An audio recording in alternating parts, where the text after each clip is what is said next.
Hello, everybody. My name is Cheryl Ilov. I am a physical therapist, a Feldenkrais practitioner, and I am a ninja hiding in plain sight. Really, it's true. And I am so incredibly excited because I am about to be a guest on the Online Prosperity Show with the most amazing host. His name is Prosper Taruvinga. I hope I'm saying it right, but I just can't wait to meet him. And I know we're going to have a fantastic conversation.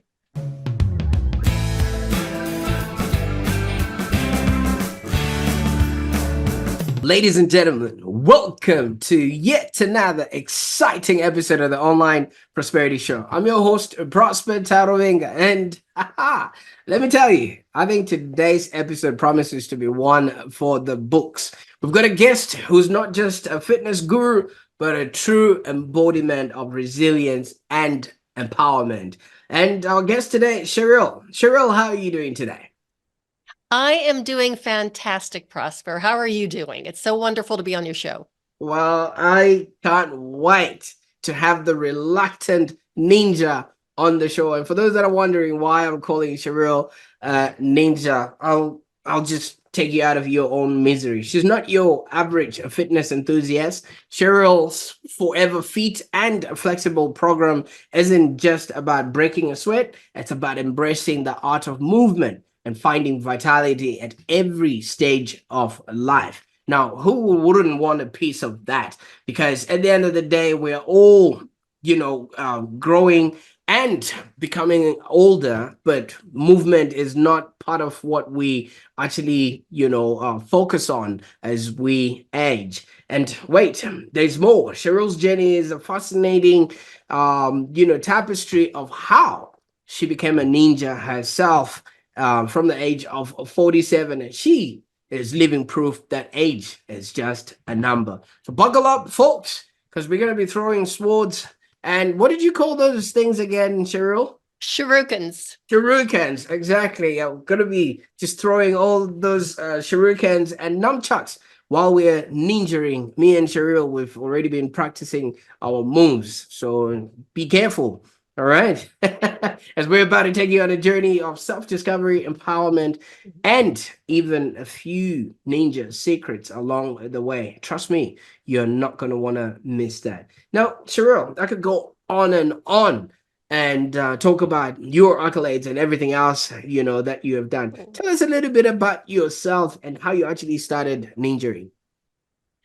Well, it's a crazy, crazy story, Prosper. And I am the last person in the world that anybody would have ever expected to study a martial art. So I surprised everyone, including myself, when I finally did start studying. It's called Nimpo Taijutsu, the art of the ninja. So it's based on the art of the ninja and the samurai. It's an ancient Japanese art. But as I have told people all the time, I did not go willingly. And my teacher, my sensei, was actually my acupuncturist before he became my teacher. I was 44 years old when I met him. I was looking for a new acupuncturist, and one of my clients said, "Hey, try this guy. I like him. He's really good." And the woman was really picky, so I figured if she liked him, then he had to be okay, and he had to be, a safe person to go to. So the first time I went to him for an acupuncture session, when he started putting needles in my legs, he got a very faraway look on his face. And he said to me, "You know, with your legs and my coaching, I could teach you how to kill with these things." That was my reaction as well. I was horrified. I couldn't believe that anybody would actually think like that, let alone say it out loud to a perfect stranger, someone he had just met. And all I could think of was, okay, where's my purse? This is a crazy person. I need to grab my purse and run. However, he had a captive audience because I was literally pinned to the table. And unless I wanted to jump up and try running out of his office with needles sticking out all over me, that just didn't sound very appealing. So I thanked him for thinking of me and for offering. But I told him I was just going to save my killer legs for ballet class. Martial arts was never on my radar. It's just not in my DNA, or so I thought. So he just kept, every time I would go for a session, he kept trying to get me to train with him. He had a martial arts school, a dojo, right next to his clinic. So it's like a little duplex. And he just kept saying, oh, you'd be so good at it. You would love it. You're a dancer. And I said, no, I am a dancer. And that's exactly how I'm going to stay. We're not going to do any of this martial arts stuff.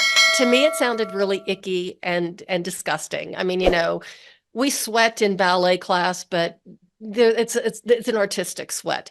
I could hear these guys when they're training. They're screaming, they're yelling, they're smacking. You could hear bodies flying and hitting the ground, and it was like, this is just not for me. Well, long story. It took him 3 years, because what happened is, right, probably 4 months, I think, before I met him, his name's Mark, I had a traumatic experience.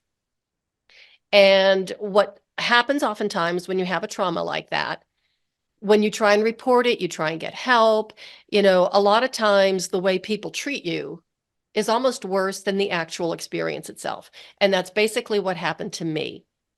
So instead of getting, the help that I wanted and help that I needed and reporting the incident, I just stuffed it down inside of me, which is what people often do, and pasted a great big smile on my face and pretended that everything was just fine. And it wasn't. And about a year later, maybe it's close to a year and a half later, I was triggered, and the whole thing, all the trauma came spewing out of me. And it was not pretty. And I was just in the depths of that vortex of hell that we call PTSD. And, I never experienced anything like that before in my life. And it was such a crazy time. When I think about it now, it's like I realize how seriously, I don't want to say mentally ill, but how it affected me. And I kept kind of like looking for help and looking for any way that I could try and heal from this. And, I tried a therapist who was recommended to me, and I couldn't stand being in the same room with her. So I thought, well, this isn't going to work. So I tried another therapist, and, he was okay. But he kept re-triggering me. And I thought, this really isn't working. Finally, I thought, I'm going to go back to Mark. I hadn't even been getting acupuncture. I was in such a dark place. And for some reason, I just intuitively knew that he would listen to me. He wouldn't dismiss me or marginalize me the way everybody else had been doing, even people who I was very close to. So I went back to Mark and I told him what had happened. And, he started treating me with more acupuncture, shiatsu, Chinese herbs, the whole thing. But his campaign to get me on the mat at that point went into high gear. And I kept saying no. But he says, you just don't understand, Cheryl. This can help you get your power back. This can help you heal. This can help you. And I looked at him and I said, Mark, I do not understand how hanging around a smelly dojo with a bunch of sweaty men trying to attack me is going to make me feel better. I'm sorry, I'm just not getting this. And, I'm pretty stubborn, and I held on to that. I just kept saying no. But apparently he was even more stubborn than me, because he just kept trying to push me into taking classes with him, into stepping on the mat and training. It took him 3 years. And finally I said, okay, he wore me out. And I thought, I'm going to try a few classes, but I still knew I was going to hate it. And I was terrified about getting into so far out of my comfort zone. I'm a ballet dancer. I'm a girly girl. I like pedicures and Pilates and tutus and toe shoes. This was like way out of my comfort zone. So I finally said, okay, I'm going to take a few classes just, to learn a few self-defense techniques and to prove to you how much I'm going to hate it. And then I'll quit. And 10 years later, I became his first female black belt. Wow. In 20 years of teaching, he never had a woman achieve such a high rank. And since that time, he's only had one other woman that's gotten her black belt, and she's 30 years younger than me. So it was the timid, terrified, traumatized, broken, and beaten down middle-aged princess that was the one that broke that glass ceiling and became his first female black belt. And pretty much I am at this point his one of his highest ranking student. Fantastic. And congratulations for braving, that in and of itself. I mean, from pointy shoes, now you're dicing with pointy things. It's just Pointy sticks. absolutely. And I really appreciate that. So tell us, about your time as a ballet dancer. Was this something that you would have wanted to do from a younger age, or is it something that just happened considering the person you were at that particular time? Yeah, door number two, the person I was at that time. Actually, when I was a little girl, um, well, I have four sisters, so I grew up in a house of, five girls. To this day, I'm still shocked that my father lived as long as he did with all those women. It was just poor man. But my mom had three little girls in 4 years. So my two older sisters and me in 4 years. And of course, as we were so small and trying to, grow up together, we would all do the same thing. So my mom did try doing, putting us in like dance classes, but that lasted less than a year because my two older sisters didn't like it. I loved it. But when my sisters quit, it was like we all do everything together. So then I dropped out as well. So it wasn't until I was a teenager, well, I was 19, when one of my cousins, another girl, we all grew up together in this tight little family. And she talked me into going to a beginning ballet class with her, adult beginning ballet. And again, I didn't go willingly. I was like, no, that sounds dumb. I just, the ballet as an adult, it just doesn't sound right. So one day we went to the same college. One day she just showed up in my dorm and had an extra pair of ballet shoes and a leotard and said, "You're coming with me." And it's like, okay. So I went to that ballet class and I loved it. And from that moment on, I was hooked and I have danced ever since. As a matter of fact, I was in ballet class yesterday and took a professional level class. And so I'm still dancing. It's just really part of who I am, part of my soul, part of my spirit. And it's just a way of moving through space and using your body in that way with beautiful music and a room full of people of a variety of different ages who are passionate about the same thing that you are, that just really feeds your soul. Absolutely. Now, Cheryl, if you don't mind me deducing this, you're like a rose, all right? You've got the delicate petals, nice smell, fragrance, and everything else at the top, whereas you've got the legs that can kill, which were created in the dojo, and that's the thorny part of a rose there. And yeah, I don't know. That's just what I saw when you were depicting who you've become and what you've created of yourself. Well, thank you for saying that. That's very sweet. And you're really making me smile because one of the guys in the dojo used to call me his no, his poisonous flower. And he was actually one of the black belts. He was one of the black belt instructors. And, it's really funny, Prosper, because like I told you, most of the time I was the only woman in class. And, Mark, when I finally agreed to take some classes and was worried about being the only woman. And he says, "Oh, don't you worry. There's plenty of women. I have a lot of, female students, and some of them are really high ranking, and they'd be happy to take you under their wing and teach you what it's like to be, a female warrior and a female ninja." Well, I don't know where these women were, but every time I showed up for class, they weren't there. So it was just me and a bunch of big, sweaty men, trying to beat me up. So, I mean, it was just really crazy. But when I first went in for my first class, and I was so nervous, I was excited, but I was nervous at the same time. I was pretty much terrified. I was terrified for the first 2 years. And the men were very nice, they were very, cordial.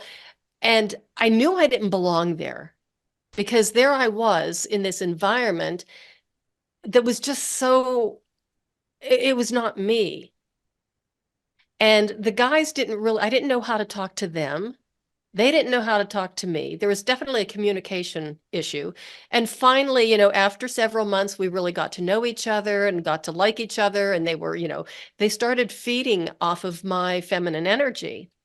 And then they started teaching me how to use my feminine energy, my feminine wiles, to be able to use that and apply it to the techniques I was learning to become a true female warrior. I would not be here right now talking to you, having this conversation, if it were not for those incredible, wonderful men in the dojo. There were a few, especially as I was climbing the ranks, and especially when I got to level of black belt, that really were like, they didn't like that. They were threatened.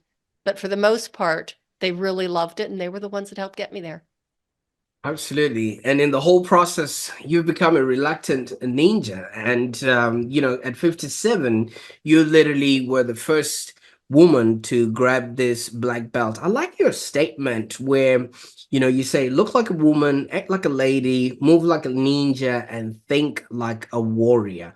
Could you maybe explain to us what that means for you as a person? Because all of these things defy what the world and what it's looking like right now when it comes to how any one of us should be showing up in the world.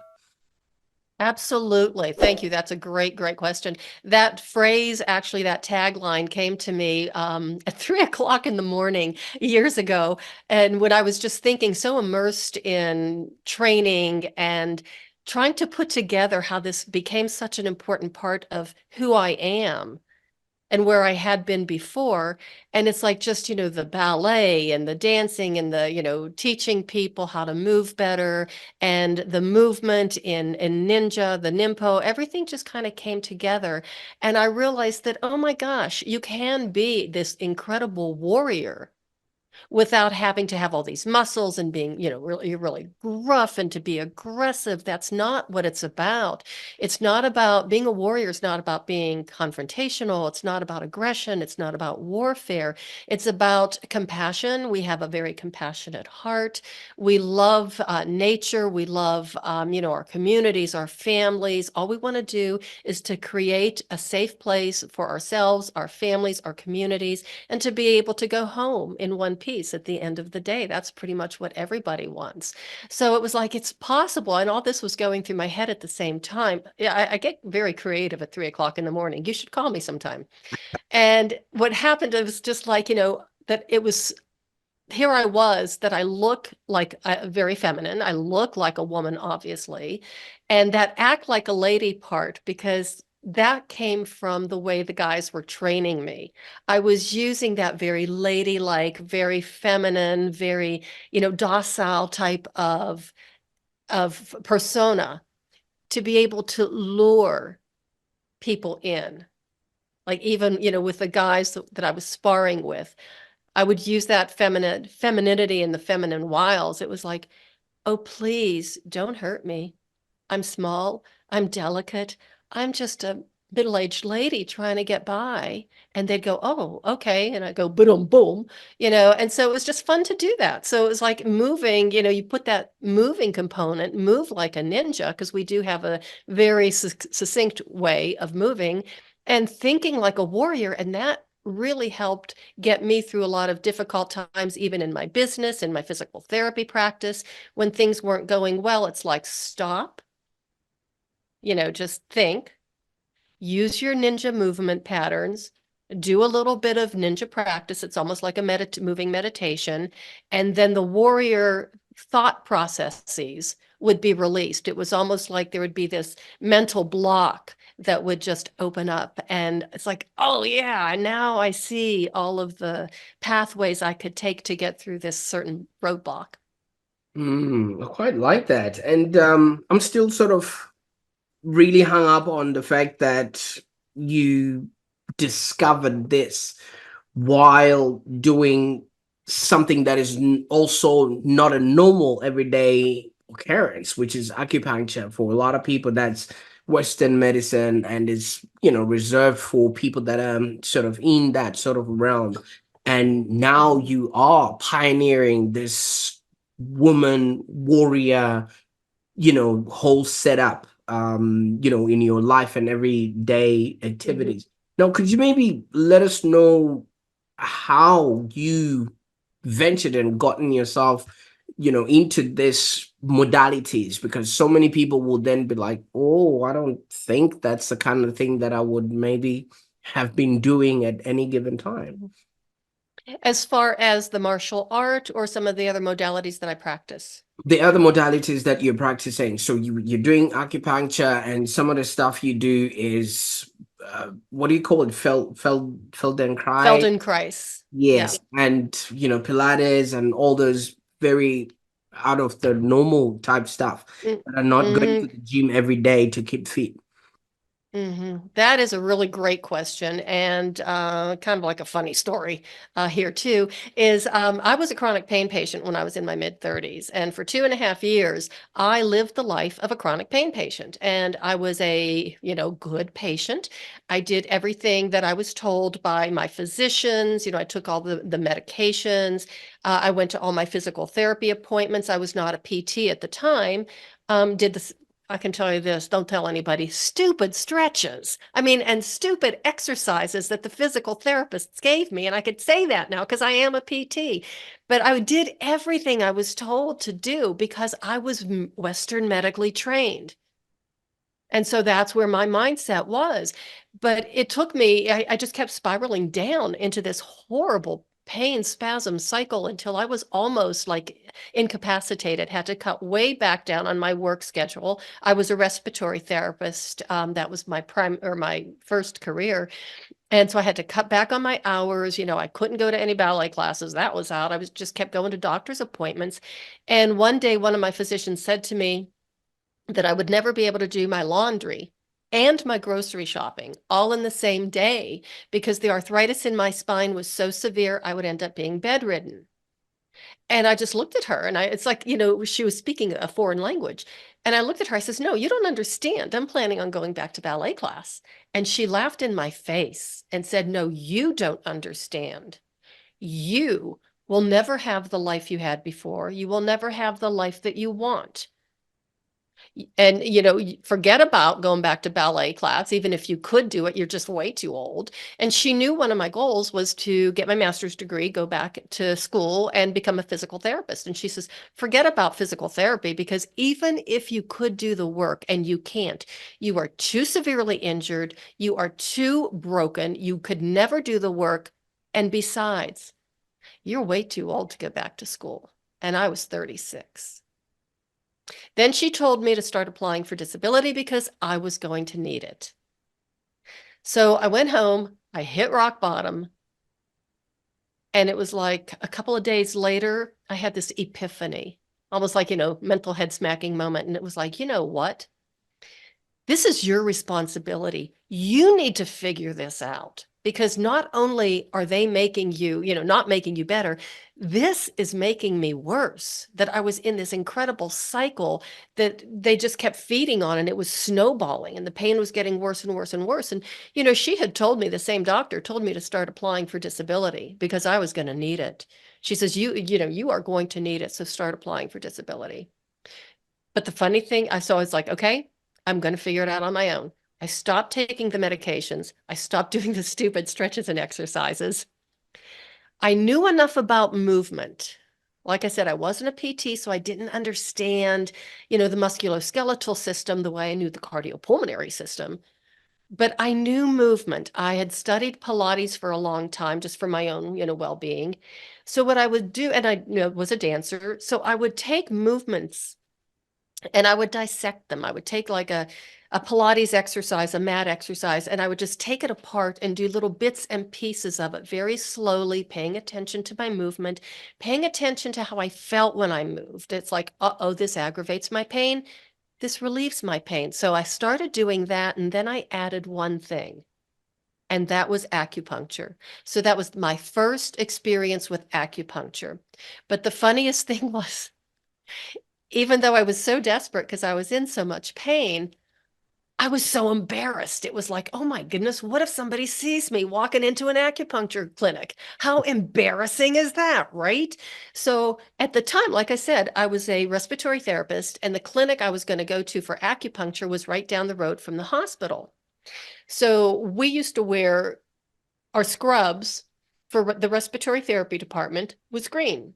So, when patients or family members would see someone in green, that's a respiratory therapist. The nurses were blue. So we were kind of color coded. So it made it easy for the patients and the family members to figure out, what department we were from. So it's like, oh my God, I was going to my acupuncture treatment, my first one, right after work, where everybody, the whole day shift was going to be getting off work, driving past that clinic, and they would see me walking through the door, and it was like, I think I need to have a disguise. I need to have like the fake mustache and the glasses, the trench coat, because what if anybody saw me? I would just die of embarrassment, because this was like, I didn't believe that this was going to work, but I was desperate. So, and so that was my first experience with acupuncture, and I still use it intermittently, ever since then. So that was 31 years ago.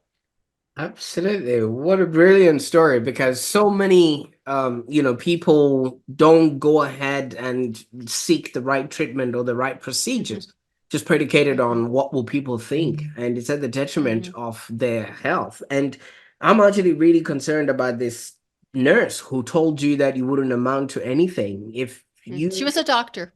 this doctor who told you you wouldn't amount to anything, and that was 20 years ago. Did you even had to then sign up for that um dole or that Disability? disability funds? No, you know, hell no. But and I think this is a really important point that I want to make for the listeners, that, she put a label on me. Right. She and the whole medical community was putting a label on me as a chronic pain patient. And, you hear those words over and over and over again, and then you are that chronic pain patient. And it's almost like you see it in neon red, letters or whatever above your head, this chronic pain patient, and you're never going to be able to heal from this. That is a horrible thing. That woman, she crushed my spirit. She destroyed my dreams. She shattered my hope. And nobody has the right to do that. And a lot of times the experts, they're wrong. And Mm. I encourage you to be your own expert. So if somebody is going to put a label on you, question it and don't accept it, because there is another way. And so that's basically what I just did, and that, like I said, that was 31 years ago. But 20 years, it was about 20 years after that incident, after that woman told me that, and I realized, oh my goodness, that was a self-fulfilling prophecy. She was right. I can't do my grocery shopping and my laundry all in the same day, because at least 3 times a week, in the morning, I would dash off to an hour and a half long professional level ballet class, grab my stuff, go running out the door, get in my car, drive across town to the dojo, do an hour and 15-minute martial arts workout. And it was like, I'm too busy. And I had my own practice, my own physical therapy practice. It was like, I'm too busy. I'm living my life. I'm doing what, the things I want to do. So yeah, I let somebody else do the grocery and the show and the laundry.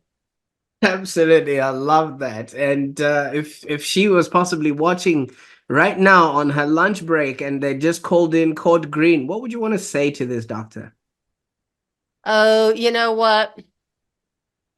Every single time oh, I don't think about it very often, but when I do, and I reflect back and I see all of the things that I'm doing right now at the age of 67, and the way I feel and the way I can move, it's like giving that person and everybody else, the naysayers, a great big double middle finger salute.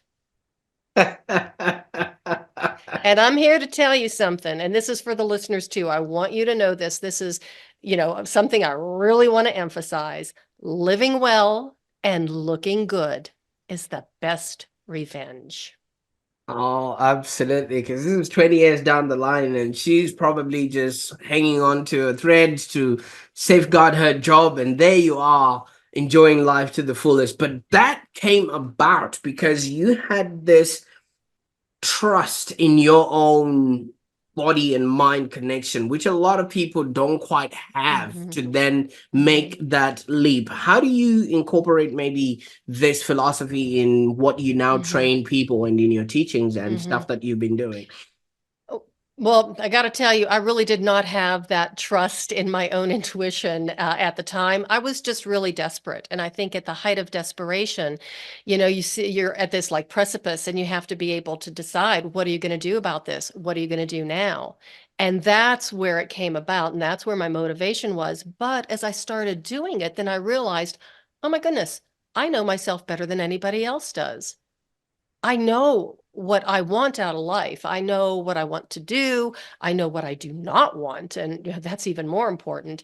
So I would recommend for the listeners, what you have to do is you kind of have to step away from the car, stop listening to all the noise, listening to what everybody else is doing or saying, what especially when it comes to you, your health, your wellness, your well-being, your business, your finances, especially the people who are giving you unsolicited advice. If it's a trusted, friend, or if it's a trusted professional, someone you know very well, who really has your best interests in mind, then that's okay. But still always take what they say with a grain of salt.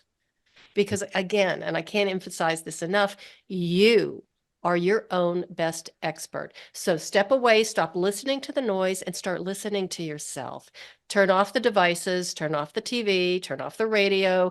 I'm not saying forever, but just give yourself at least 30 minutes every single day. And it doesn't even have to be 30 minutes straight in a row, it can be in 5-minute increments to step back, shut down the noise, sense your breathing, and just think about what you've accomplished, what you still want to accomplish, the way that you can get there. Another thing, get down on the floor. This is going to sound so silly, but get down on the floor every single day. Lie down on the floor, make yourself comfortable, and just breathe and listen to the silence. Give your brain a chance to kind of hit the refresh button because we need that. And in today's world, everything is moving so fast. It's so crazy. We've got this 27, 24/7 news cycle. It's crazy making. Mm. Another thing I suggest, go outside. Go outside, listen to the birds, listen to the wind in the trees, listen to the dogs barking in the distance. Get outside, get in nature, and just realize your incredible potential that you have. And I also believe, Prosper, that there is an incredible amount of inner strength and power in each and every one of us, just waiting to be discovered and waiting to be unleashed, not necessarily on the world the way, I might want to do it sometimes, but just, to help you get through not only the tough times in life, but even the good times to enjoy them better. So there's just so much that like potential energy that we've got. Absolutely, I quite like that. And you've got a forever fit and flexible program that you help people through because, like you were saying, we're really surrounded by authorities that are telling us the opposite of what we're supposed to be doing, and they have their own Hmm. interests at heart, Hmm. not our best interests there. And you take people through this forever fit and flexible program, and Hmm. it Hmm. from what I see, it integrates physical therapy and the art of movement. Could you maybe Hmm. just tell us a little bit about this program and yeah, how people can benefit Yeah. from it? So the art of movement, and I coined that phrase because it goes back to martial arts. It is an art form. Ballet, it's an art form. And when I started looking at it even more closely, it's like movement can be very artistic. Going to the gym 3 times a week, if you want to do that, or every day, that's fantastic. If you love that and it fills your heart with joy, that's great. but I am a physical therapist who hates exercise and thinks that chocolate is food because it is, right? And, you won't catch me going to a gym. I tried it in my younger years and it was like, this is just not for me. But I love to move. And there are so many different movement arts that the listeners can explore. Tai Chi is a marvelous, art form. Anything that really Pilates that really integrates the mind-body connection. So that's basically the whole art of the movement. And then, of course, the physical therapy based on my experience education as a physical therapist. So I integrated that all together. And in the book, in the program, I really focus on four movement arts, and that is the art, dance, Pilates, martial arts, and Feldenkrais. And I'm not saying that everybody, who wants to go through the program or read the book has to do those four things. But I use the principles of all four of those movement arts and interweave them. So, my clients and, or my readers understand they can pick and choose what resonates with them. If they see, well, this is never going to work for me. Hey, I really, martial arts it's been wonderful for me. I absolutely love it. But I know there's a lot of people out there, especially women, who might not want to spend 20 years in a smelly dojo with a bunch of sweaty men like I did. It worked out for me. I still love it. But I can take those principles and those movement patterns and I explain them in the book, or I can teach that to them so they can practice on their own and find out, well, this feels right to me, or this doesn't feel right to me. So basically, even in the book, I do have the program where I have different, I don't call them exercises, movement explorations, where people can practice on their own. They can use that to help get that mind-body connection through their movement. And it explains everything in the book. Again, it's not exercises, it's just exploring your own self-awareness, the way you move, the way you feel when you move, and how you can, move better for the rest of your life. It's not that complicated. We think we have to do certain exercises that are going to, a lot of them will either rip muscles, damage our joints. Everything in that book and in the program is designed to be able to improve the flexibility of your joints, improve your joint function, keep your muscles strong, supple and lean without building too much, mass. So it's a journey for each individual, and each individual will find their own path and their results. Absolutely. I quite like that. And especially thank you so much for giving us the permission of eating chocolate freely because you've mentioned that chocolate is a food. I actually think it's a salad because, it's made from plants, right? And Mhm, plants could be vegetables and vegetables can create a really mhm, good salad. So thank you mhm. so much for You're that. welcome for that. But who is this program sort of designed for? Like you've mentioned, some people might not quite like it. Who do you normally end up getting the most results Mhm. for, especially? Mostly, mostly women, although I do have quite a few men who've gone through the program.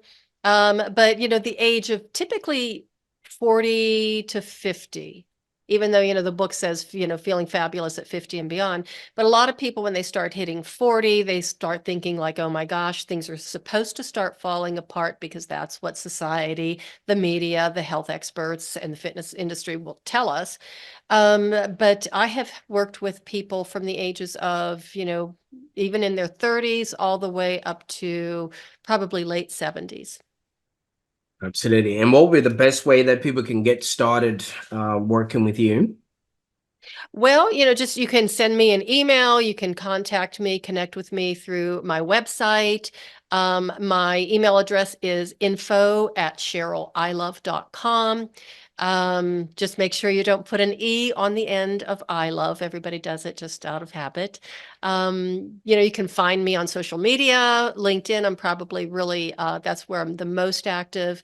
But if you can't find me, you're not looking because I'm the only Cheryl I love, I think, in the world that I know of. Absolutely. I'll make sure that we've got all those links in the show notes just so that people can actually get started with us. And I can't thank you enough for all this insights that you've shared with us. But obviously, as a ninja, you guys have a few secrets that you have that keep you especially on your toes. Or could it be maybe with ballet? Maybe you can share with us a ninja secret or two that people can actually apply in their daily lives, whether in fitness or just personal growth. I have one of this is my favorite, and people are probably going to be disappointed because it's like they want this great big ninja secret. But I'll give you a few more. But this is the first thing. Put your cell phone down. Oh my goodness, especially ladies, please do not walk around in public with your phone and your face in your phone. That is so incredibly dangerous. You have no idea. People are watching you and you don't know it. And people, perpetrators, the bad guys, the predators, they're looking for easy targets. A distracted person is an easy target. A person who has their cell phone in their purse or their pocket or their backpack, and they're looking around, they're looking at their environment, always aware of who is standing around them, looking people in the eye and saying hello to them. Eye contact is very, very important. So just make sure that you're looking people in the eye, even strangers, especially strangers, smiling and saying hello, because that is going to make you less of a target. And I don't want you to ever become a target. So that's it. Just awareness, environmental awareness, paying attention to your surroundings at all times. You can actually train your awareness by playing ninja games. Okay, we'll put it to you that way. You can do this with your kids. You can do this with friends. Go to a park, notice what you see, just look at different people and then see if you can describe them without looking at them. So you're really changing the pathways of your brain to be more alert, to be more aware. I really believe that, I'm a suspicious person. So I really think that it's by design that we are given like so many distractions in our environment. And Wow. that's why it's so important. Yeah. And I've talked to a couple of people just recently about this. It's put down the phone. Turn Absolutely. off the TV, turn off the radio, go outside, listen to the birds, watch people move, pay attention. And that's going to make your life a lot safer and it's going to make it a lot more interesting. And you're going to get a level of self-awareness from that just simple practice that's going to light up your world. Absolutely. And for those that are watching right now, before you turn off that cell phone and that TV, just hit the subscribe button because you never know what you're going to be missing out on, especially when it comes to the online prosperity show. Now, Cheryl, I think that was a nice tip because so many people are just walking around with their phones and trying to connect with people that don't even care about them or don't even know of Mhm. their own existence. Because if you then get attacked while watching Kim Kardashian, she's not going to send you a care package when you're in hospital or anything of that nature. So Nope. would that have been worth the time and actually the Hmm. incident? So it's things like Hmm. that. And I hadn't actually put that in perspective, but now that you've mentioned, even the people that we think care about us, the doctors, Right. so to speak, Right. she's the one that was literally telling you you never amount to nothing. Right. And look at what you have done with all your time, and you telling her that nope, you're gonna go on and do your own thing. And I appreciate that. And I think what Cheryl was just saying is put down that phone because one day you're gonna have a good story to tell on the online prosperity show. Now, this has been fun and getting to learn all about you and your ninja skills and things of that nature. I was telling you about how I got introduced to ninjaing with the Teenage Mutant Ninja Turtles, and we went on and we created our own nunchucks from broomsticks and things like that. And yeah, I think my name was Donatello or something like that. But you've just really shown us a whole different way of, Mhm. being. Now, what's next for Cheryl? I mean, you've obviously enticed a lot of people and intrigued them into wanting to know more about you and everything else. What sort of exciting projects or goals have you got on the horizon that our audience would be interested to be a part of? Well, I am currently working on a follow-up book for my ninja book, the Reluctant Ninja. I'm writing another one, and this is it's not as easy as I thought it was going to be, but I'm trying to integrate a lot of the philosophy, the mindset, the ninja spirit into a practice that people can, learn from being, without going to a dojo and spending 20 years in a smelly dojo with a bunch of sweaty men. All of that into a book. So, especially for women, that they could pick this up and learn some of the philosophy, some of the techniques, some of just the mindset, and some of the ways that they can keep themselves safe without having to step into a dojo. So it's more of kind of like a self-help, again, self-exploration. So I'm working on that. And then I do have another book after that that I'm working on. And I have a podcast called The Femininja Project. And that's really kind of fun. So I'm doing that and just working on a couple of other like dance things that I'm exploring right now.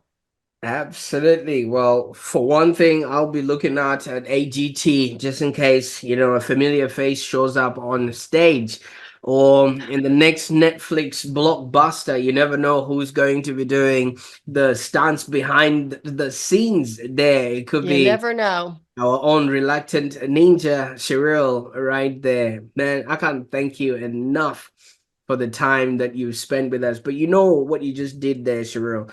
You never mentioned you're going to write a book on the online prosperity show, because you know what that means. What? You're going to have to come back and talk to us about this book when it gets launched. Oh dear, that would just be such a hardship. Oh my goodness. Well, okay. So you just lit a little bit of a fire underneath me so I can start like working really hard on that thing.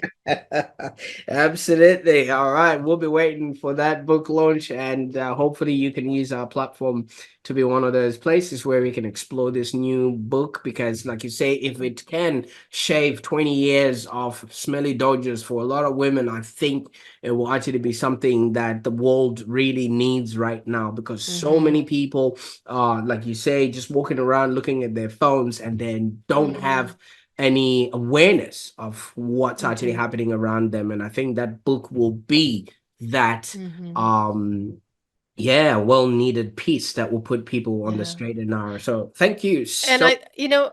I think a lot of people are really lost.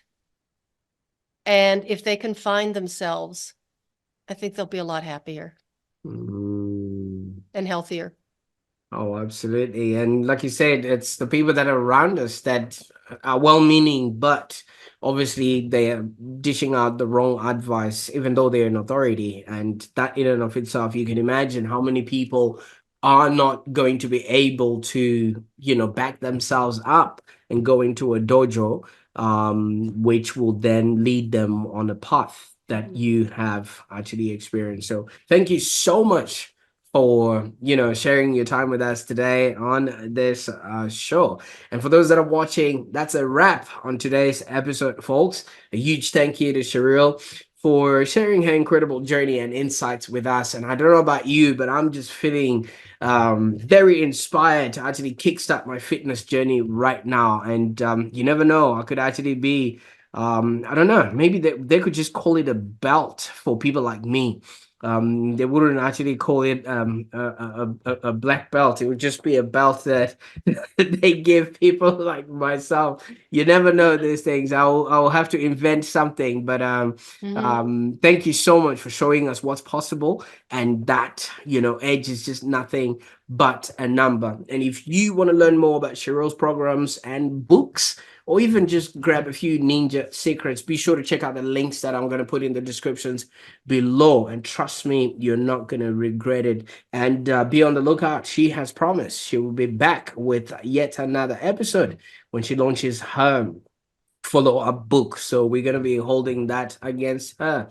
And yeah, hopefully she's going to be showing us all those tricks that she's learned along the way. And hey, if you've actually enjoyed this episode as much as I did, just do us a favor, hit that subscribe button and give us a thumbs up, and share this episode with a friend who's probably been told by an authority that they will not amount to anything.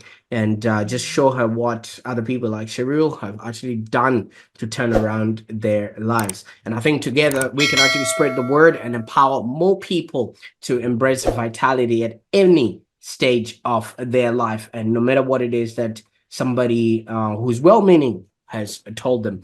Until next time, stay fit, stay flexible, and just keep thriving. Bye for now.